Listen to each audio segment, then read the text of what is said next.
This is where it gets frightening. Well, it's tied up with depopulation, right? You have this being sort of the new path of eugenics. And so, I don't think these people ultimately care about, how many people are left, right? Smart and right. Well, eugenics is... you.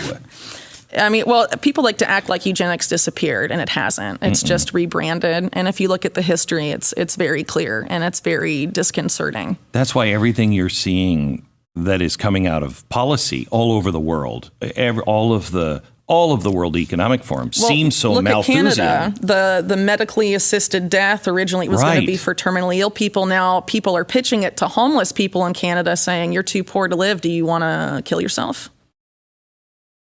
How do we not remember what happened last time?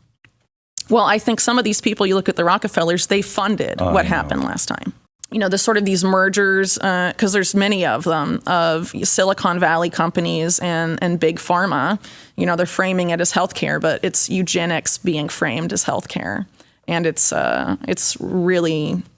terrifying. It's terrifying. It's crazy. There's a lot of words for it, but ultimately it has to be stopped. And unfortunately, COVID has set this precedent where it can be mandatory, or where you can lose your livelihood, where you can, not be able to travel. You can basically be placed under house arrest unless you agree to it. If you don't, in the grand scheme of where we've all been upgraded. We're all part of the internet. Upgraded. Yeah, I know. I don't think that's the intention. That's how they're selling it to people. If you look at this, for example, the British Eugenics Society, where a lot of this came from, you look at someone like H.G. Wells, best known as a science fiction writer, but also a avowed eugenicist. He predicted that in 100 to 200 years, there would be two human races.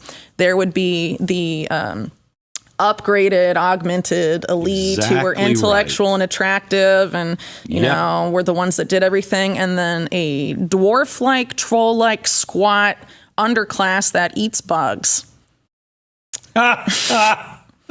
And, for people that have been paying attention, it seems like, they're selling this as one way. It's all going to be a utopian thing if we all upgrade. That's how it's being framed, right? But if you look at how these people think, they don't want that. They're looking at feudalism and how do you create a class of slaves that cannot even cognitively rebel ever again.